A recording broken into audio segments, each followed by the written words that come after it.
Okay, let's unpack this.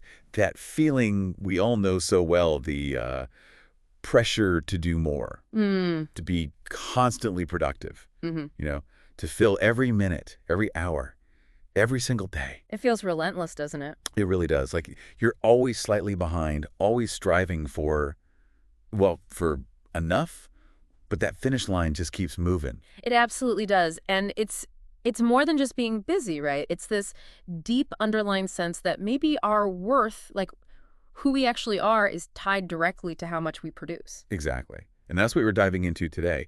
We're using insights drawn from Maria Bowler's book, Making Time. Yeah, really interesting take. We're going to explore a core distinction the book makes, Yeah. the difference between what it calls mere doing Right. and a completely different way of engaging with our time and, well, ourselves, making from our inner knowing. So our mission in this deep dive is to really get to the heart of these ideas, to understand, why this relentless focus on production has become so dominant, Mhm. and then to explore this alternative path the book lays out. So, for you listening, have you ever felt truly tired, like bone-deep weary, even after you've supposedly rested? Yeah, that exhaustion that sleep doesn't Or fix. felt like you're constantly striving for enough work done, enough money saved, enough quality time, but it never quite arrives? Always just out of reach. We're going to look at why that might be happening, according to this material, and what a fundamentally different approach could look like for you. Let's jump in. Okay. So one of the first, most crucial insights this book offers is a clear definition of what we think is productive action, what it calls mere doing. Right, and it describes it as action driven primarily by pressure, by a survival instinct, and by a deep desire to exert control. It's that impulse to constantly try and fix things. That twitch. Yeah, that twitch to step in, reacting to life mostly as a kind of harm reduction strategy. And the fear driving it. Wow, the source material puts it so starkly. It says, not to do conjures a ghost with many names. The threat of unemployment, moral condemnation for being a lazy loser, the sound of your own thoughts. Oof, that hits hard. It really does, and it resonates because this isn't just something we consciously choose, or even something that comes only from, say, demanding jobs or critical parents, although they definitely play a part. Sure.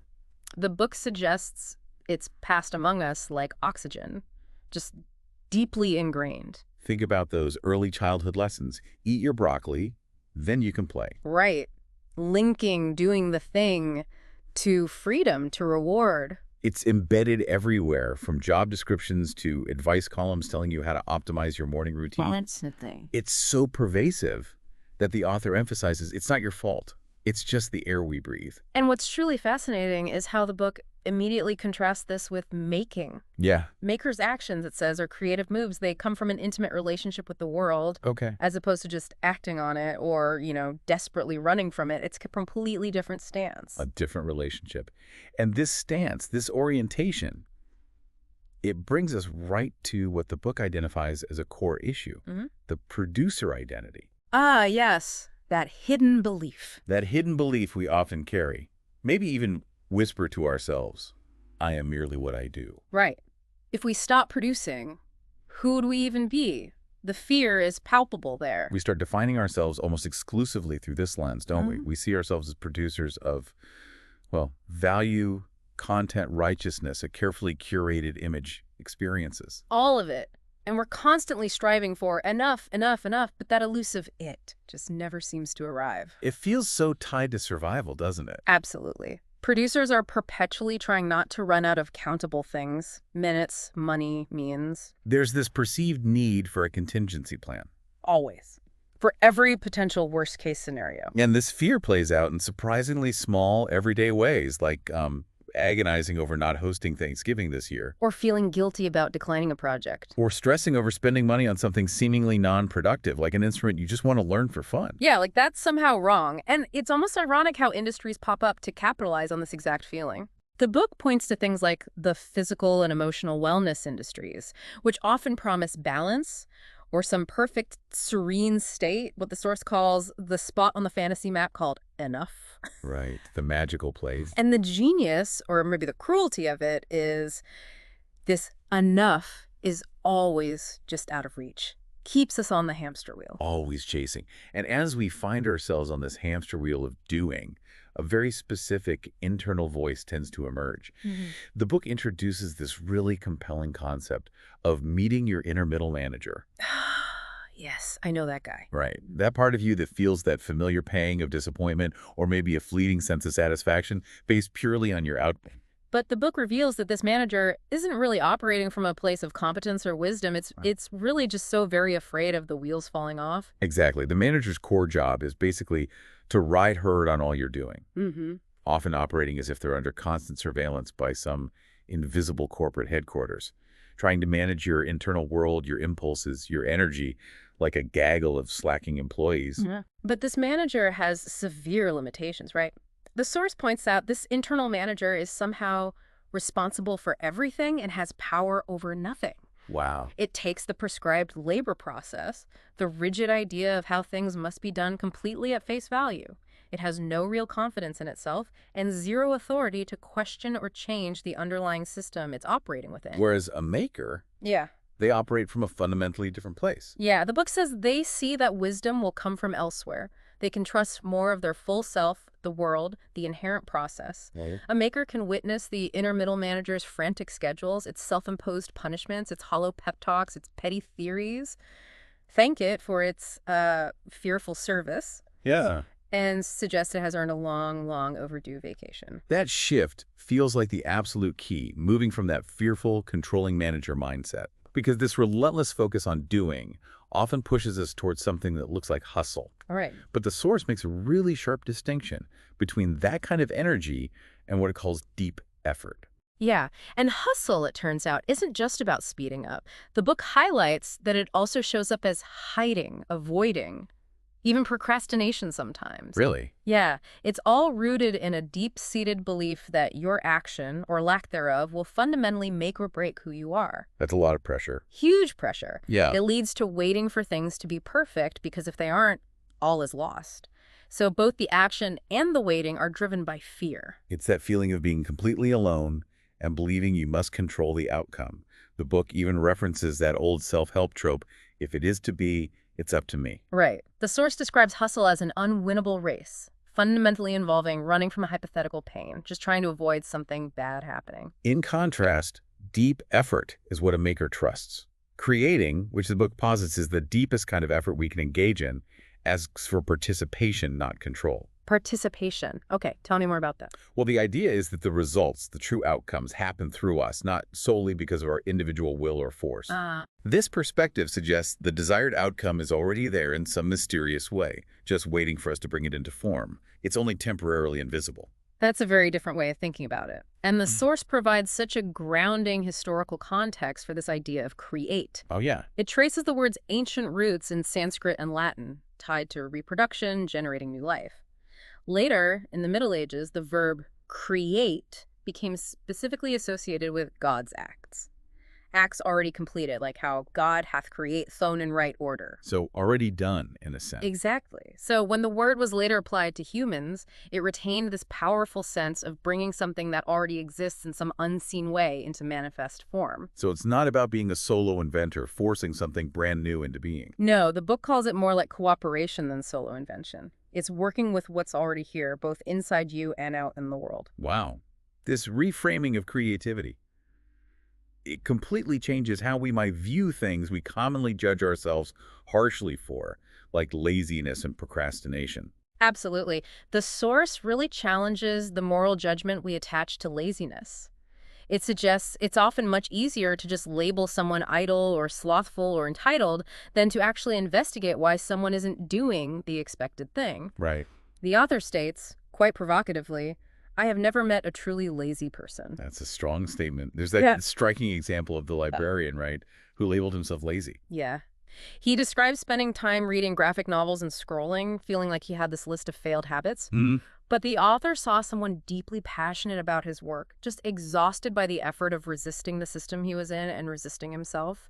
His so-called laziness was, in fact, him unmasking the complex untangling of his true desire from imposed duty. So it wasn't laziness at all. No. The book says this shift asks for much more than just changing your habits. It demands a shift in identity. It's fundamental. And procrastination gets a similar powerful reframe. It does. The suggestion is that procrastination actually knows something our doing self doesn't get yet. Okay, like what? Like, it's not just a simple delay. It can be a necessary pause for introspection, a Mhm. moment where things are aligning internally before action can truly reflect our deepest desires and truths. That makes sense. Think about revenge bedtime procrastination, staying up way too late just to reclaim some sense of freedom. Right. From a day where you felt you had no control. The book asks, should this deep need for freedom be something we try to overcome, or is it something we should actually listen to and trust?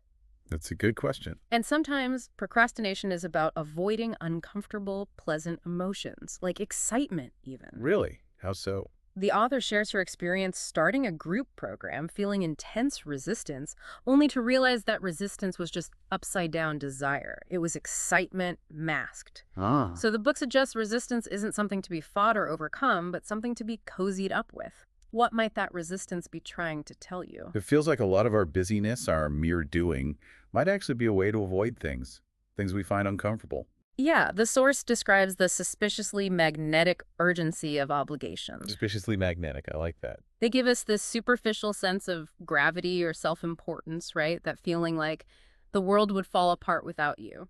Oh, definitely felt that one. And the book strongly argues that we don't just stay busy because we have to. Often we stay busy precisely to avoid the dizziness of the world, the inherent chaos, to keep a tight lid on life. I loved the reference to that old tweet, at Horsey Books. Everything happens so much. Yes, it perfectly captures this overwhelming muchness of life.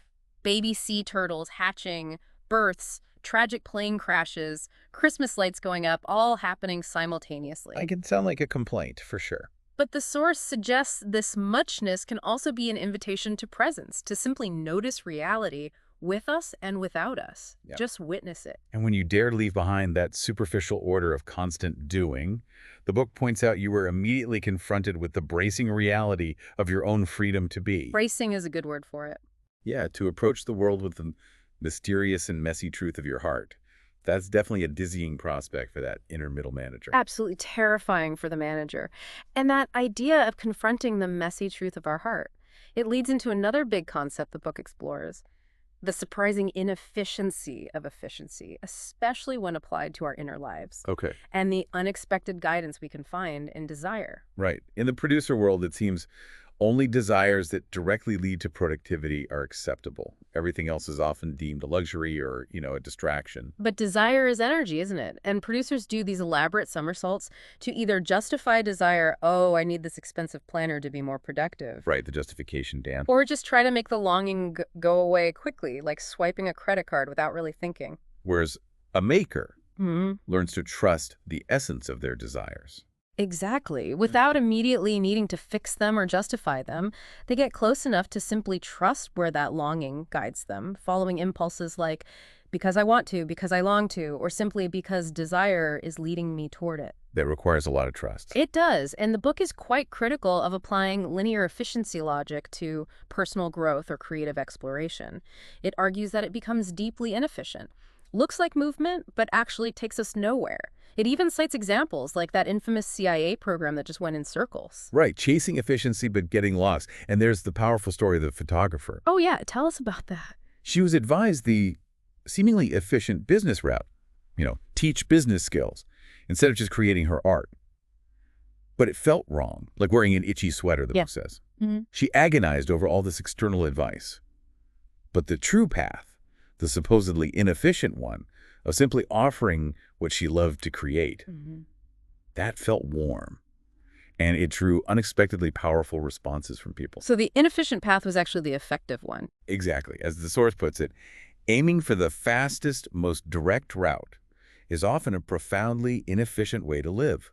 All that errant doing, driven by fear or external pressure, masquerades as efficiency, but ultimately distracts from what actually matters. The maker's path, which aims at the heart of truth and aliveness, has its own kind of efficiency, even if it looks, well, meandering from the outside. Speaking of aiming for the right thing, there's also our cultural obsession with balance. The source material offers a refreshingly different perspective on this. Oh, good, because that word gets thrown around a lot. It really does. And it directly challenges the common idea of balance as just evenness or maintaining perfect equilibrium. Right. Physiologically, the book points out evenness is a sign of death. True balance is dynamic. It's working with contrast. Like the concept of root to rise in yoga. You need grounding and upward energy simultaneously. So it's not about flattening everything out. No. And trying to manage our internal extremes like constantly modulating your temper or forcing yourself to speak up when you feel shy, just to compensate for perceived weaknesses that isn't becoming more flexible or dynamic.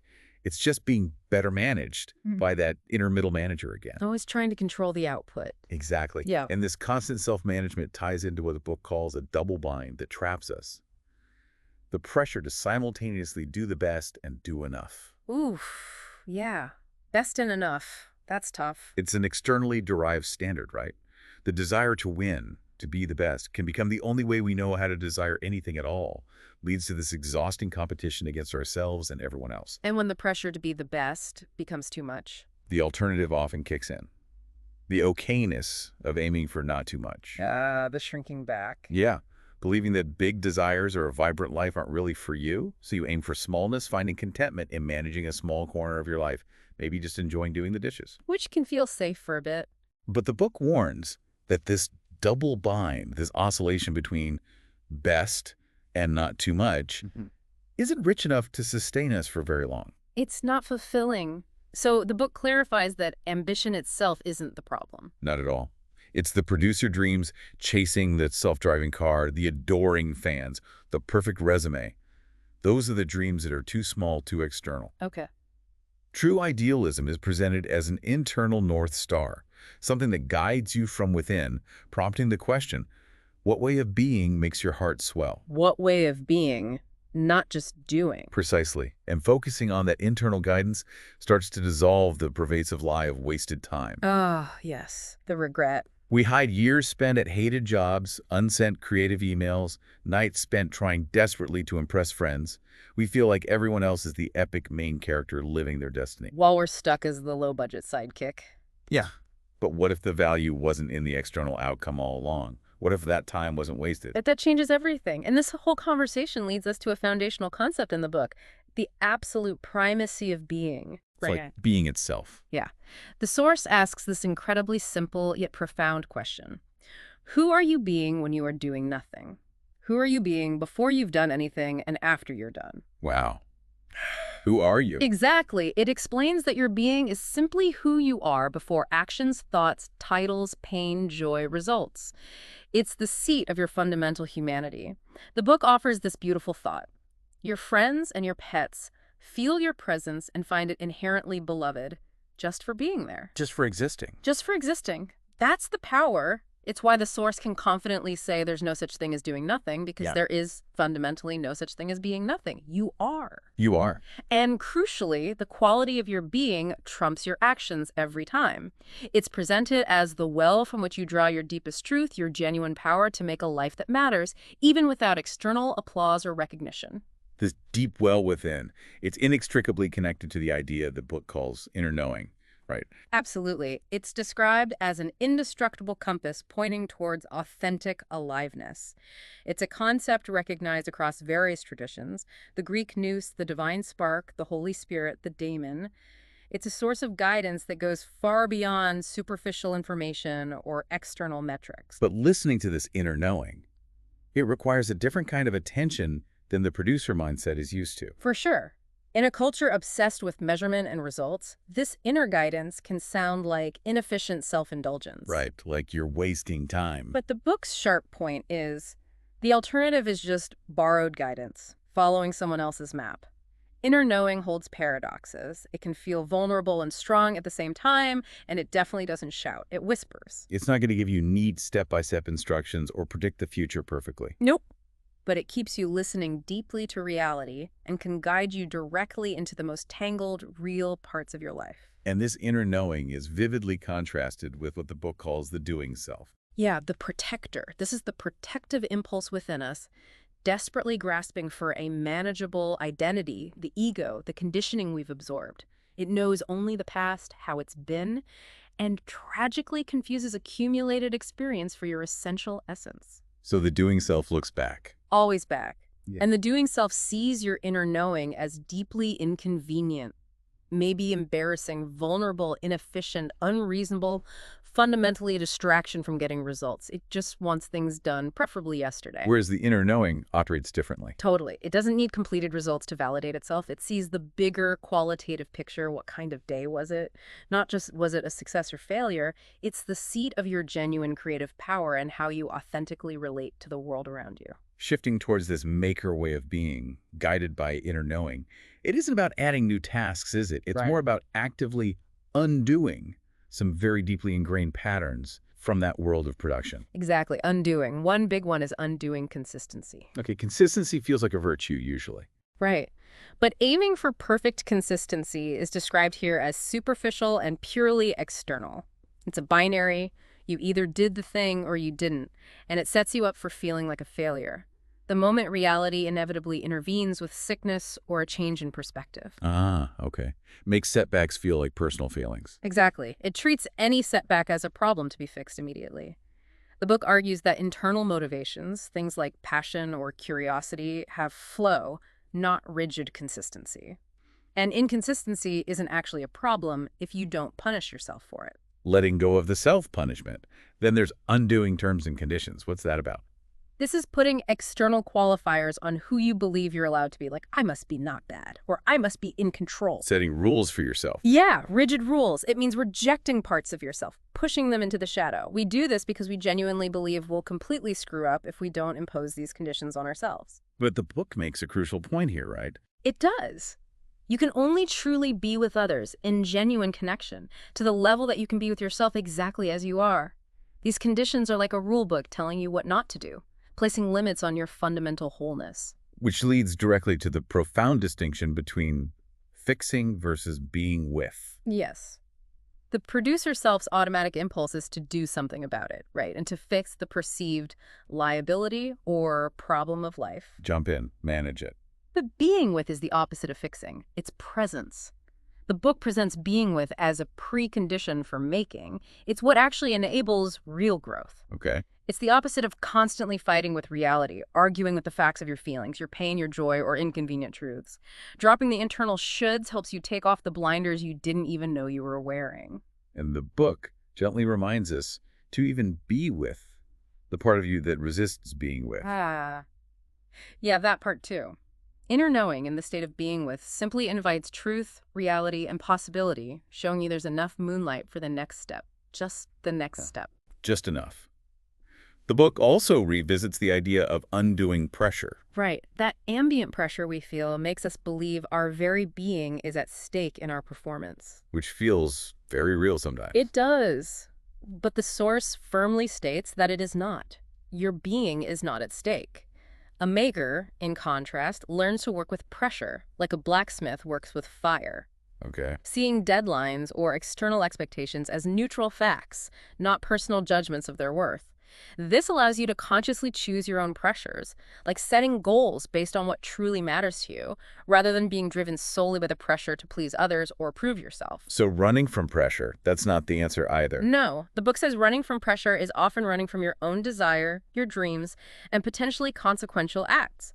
Trying to avoid responsibility creates its own insidious pressure anyway. And honestly, life growing within you, stretching you, naturally creates pressure. It's part of being alive. Then there's undoing the can-do attitude, that impulse to just power through everything. Oh yeah. The book argues you cannot force meaningful action without the fundamental freedom to say no. Your internal resistance must be honored and listened to. So punishment, trying to force yourself. Punishment, the attempt at inappropriate self-control, actively prevents you from listening to your inner knowing and instead fosters an addiction to constantly trying to fix yourself.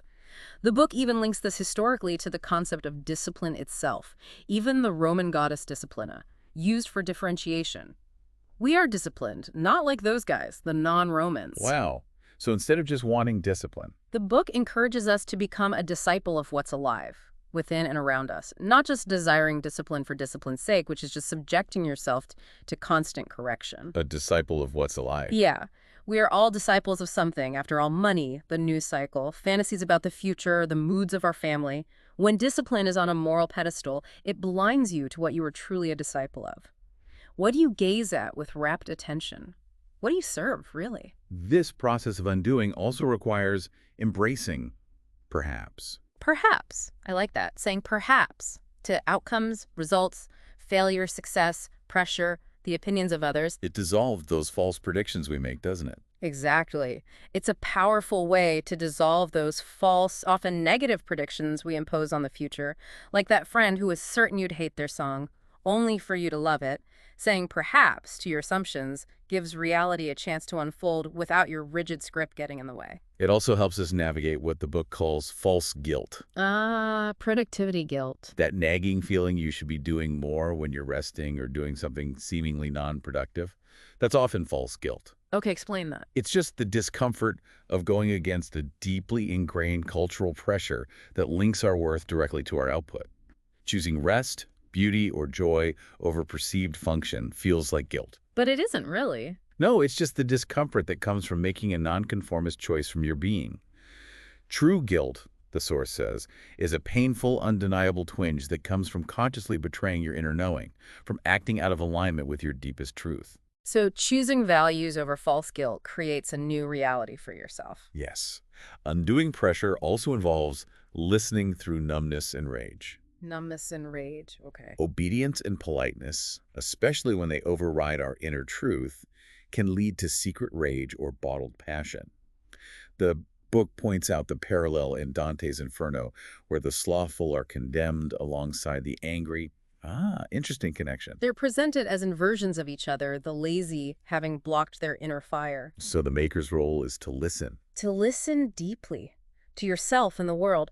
The book likens it to holding a fishing line with truth on the end. It requires a steady, curious presence. And listening to others matters too. Hugely. Listening others into being, like the author's friends did for her during a crisis, is a powerful act. It tells us we are real and fosters connection and curiosity. Our vulnerabilities, when faced with presence, can dissolve shame. We realize we are needed, not imposters, and our presence creates belonging. Another pattern to undo is the expectation of immediately being in between. What does that mean? It means you cannot just switch on your creative presence like a machine. You often need to warm up daily to reality and responsibility. Right. You can't just flip a switch. The production mindset sees this need for transition as a problem or inefficiency, but the book suggests your truth and deepest response need coaxing, like a child. This is where practices like making time for ritual become essential. Yes. Makers create rituals not from an external rule book of doing, but from their inner knowing. Rituals facilitate transformation and transitions. They welcome creative presence, whether it's sitting in a specific comfy chair or making tea before you start work. Ceremonies of presence. Exactly. But the book warns they can become mere doing if they become static or obligatory. You have to allow them to die or be left and returned to, keeping them alive and responsive to your inner state. And incorporating silence and boredom is incredibly crucial. Oh, boredom. Hard to embrace sometimes. It is. You can't really find silence outside the noise of the world. You have to actively incorporate it into the noise. You can't outrun your own mind like the Unabomber. Risking boredom is key. It shows you where you are and aren't living authentically. This doesn't necessarily mean huge life changes, but perhaps small shifts in attention. Boredom, uncomfortable as it is, can undo false urgency and create the space for making to begin. Which finally brings us to the heart of this alternative. Making, the process of bringing that inner world, that inner knowing, outward into form. Yes, making. It starts by revisiting the idea of inventing creativity. Okay. The source really emphasizes that creativity isn't just for a select few artists. Historically, as we discussed, it's linked to bringing something that exists into form. It's about moving from being just a consumer or a producer to becoming a collaborator with the material of life. Creativity becomes a daily practice you truly own. This ties into tending your burning spark. Yeah, that inherent divine spark of life and meaning humans have. Ignoring it is fundamentally destructive. It can lead to burning down your own house internally or acting cruelly towards others. So a maker acts as a midwife to inspiration. Yes, trusting that spark belongs in the world, even when the world feels bleak or resistant. It's about having the courage to play with living fire. That spark needs freedom to seek connection with others, not fences to contain it. And it feels restless until it becomes intimate with the wider world. This act of making is also fundamentally about making for intimacy. Intimacy. Okay. The book describes intimacy as both the cost and the profound reward of a creative life. It's a willingness to see and be seen, a devotion to the gritty reality of dirt, breath, blood. Like the art student drawing the rope over and over to truly know it. Exactly. Or Robin Wall Kimmerer talking about ecologists seeking intimacy with other species. A maker's efforts aren't primarily for a convenient, predictable external result, but for building an intimate relationship with the self and the world around them. The source asks that great question. If your relationship with your paid or unpaid work was with a person, what kind of relationship would it be? Right. Your work isn't you, but you are in a dynamic relationship with the material of life you engage with. Allowing the process of making to change you is a core part of this intimacy. Then there's making intentionally. Intentionally. While simply acting or not acting will get you somewhere in linear time, a maker engages with intention. Intention, from the Latin intendere, meaning to stretch out, is the invisible way you extend yourself towards a new way of being. Not just a goal, but a way of being. Precisely. It's about clarifying what new story, connection, or quality your effort is truly for, beyond the surface outcome. It's not just a fluffy wish, it's described as an earnest prayer, a spellcast for a certain kind of reality. Producers get distracted by the hows or the outcomes. Yeah, the marketplace, what the boss thinks, self-consciousness. Intention shifts your gaze to the qualities, what way of being matters here right now, like a coffee shop staff intending welcome for every person who walks in. Or a musician intending to create a feeling of fun during their set. Yes. It's about focusing on where your actions point outside of you, towards connection and quality, rather than inward towards correctness or validation. So if the outcome isn't the primary driver, what makes something made good? Yeah, the source challenges our typical focus on objective quality alone. It shares the story of the musician given the assignment to write the worst song he possibly could. Huh. How did that go? Well, the point is, makers gain value from the process of making, not just the final product. What makes efforts truly good, the book suggests, is aliveness. Alivening. Like a good date, right. Characterized by presence, responsiveness to the moment, genuine connection. A maker can afford disappointment because they've already gained from the aliveness of the effort, and they allow sensations, pleasant or unpleasant, to simply move through them. There's also confusion as creativity. That seems counterintuitive. It does. Students are often terrified to admit confusion. They're taught the producer model of needing to produce the right answers immediately. Right. Show you know. But outside of that production land, confusion is profoundly creative. When someone says, I don't know why, but, what often follows is truth. Knowing why can categorize and strip meaning.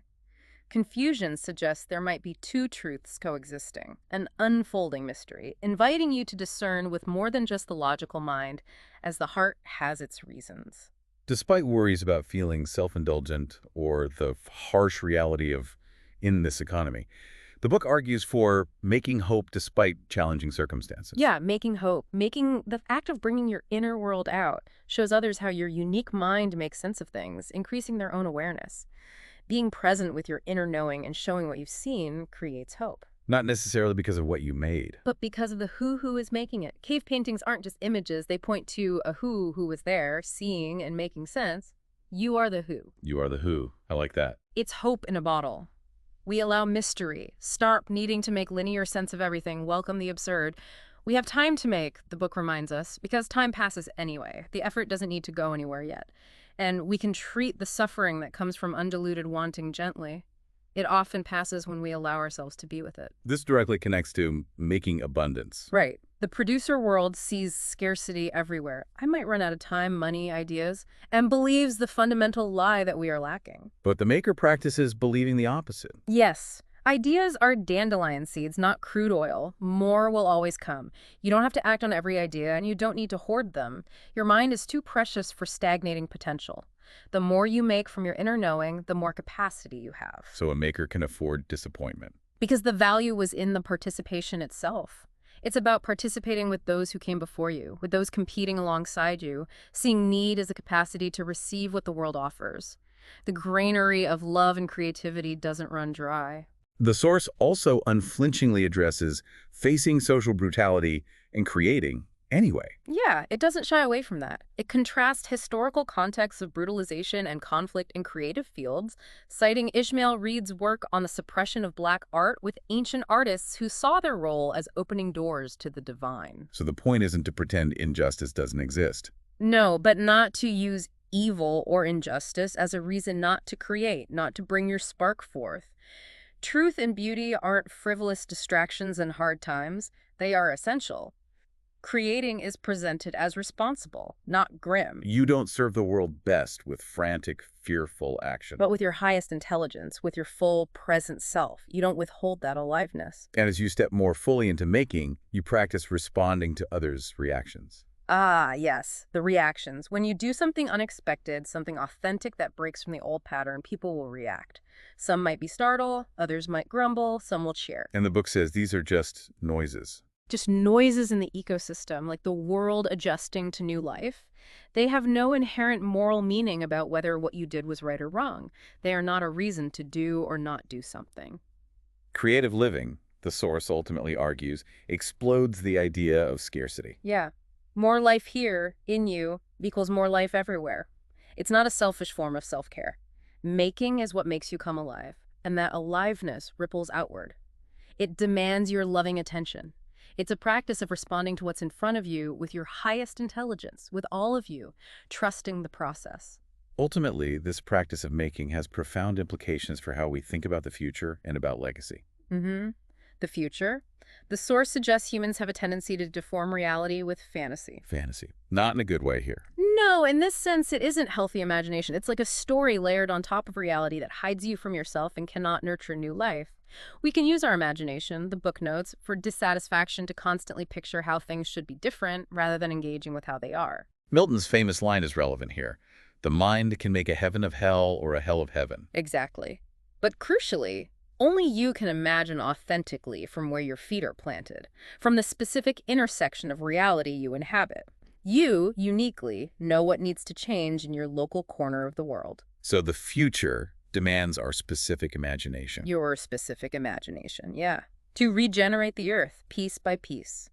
Without your unique perspective brought into being, we risk repeating the old stories, seeing only the same tired patterns, living the same limited degree of life. The risk is living in someone else's fantasy. Perhaps those with bigger microphones who fundamentally don't know what you know. The world, the book says, doesn't need more producers simply replicating the past, churning out the same old thing. No. Makers use their imagination to see a way out, to see themselves and the world not just as they are, but as they could be. Wry, detached observations might feel clever, but they can lead to atrophy. You must use your imagination actively on your own life, cultivate it, and grow new things from your unique perspective for a more whole future. And finally, making a legacy. This sounds big. It does, but the book suggests legacies are wilder, far more mysterious and unpredictable than awards or conscious achievements. So, You often have no idea how your deepest efforts, the things you simply made from your heart, change people when you're not even looking, like the neighbor's daffodils, subtly changing a child's senses over time, simply because someone cared enough to plant them, water them, and weed around them. legacy as the quiet, unseen impact. Exactly. The quiet, unseen impact of presence and care brought into form through making. So we've taken a truly deep dive here. Wow. Looking at the roots of our widespread productivity pressure, exploring the real limitations of mere doing, and opening the door to the expansive, messy, surprising possibilities of making from our inner knowing. All guided by the profound insights found in Maria Buller's Making Time. We've touched on so many powerful ideas. Recognizing that fearful inner middle manager, understanding the crucial difference between hustle and deep participatory effort. Learning to trust things we've been taught to judge, like procrastination and authentic desire. Finding true balance not in rigid evenness, but in dynamic contrast. Understanding the fundamental power and reality of simply being. The quiet guidance of inner knowing, the active process of undoing ingrained pressures and conditions, the freedom that comes with embracing, perhaps. Navigating the tricky landscape of false guilt.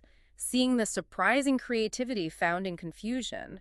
And recognizing the quiet, profound impact of simply making from a place of authentic presence and aliveness. And this isn't presented as, adding more items to your to-do list or adopting a new, complex productivity system. No, not at all. It's framed as a fundamental shift in identity, a different way of being with yourself and with the world around you. It's about recognizing that you aren't just a producer of countable things. But a collaborator with life itself, invited to use your unique spark and imagination. So here's something to consider. As you go about your day, as you face that feeling of pressure or that blank space waiting to be filled, what if your most valuable contribution isn't measured by the quantity or external validation of what you produce, but by the aliveness, the presence, and the authentic truth you bring to whatever you choose to make? What if the abundance, the connection, and the meaning you long for are already waiting to be revealed, not by doing more, but by simply making space for what wants to come through you?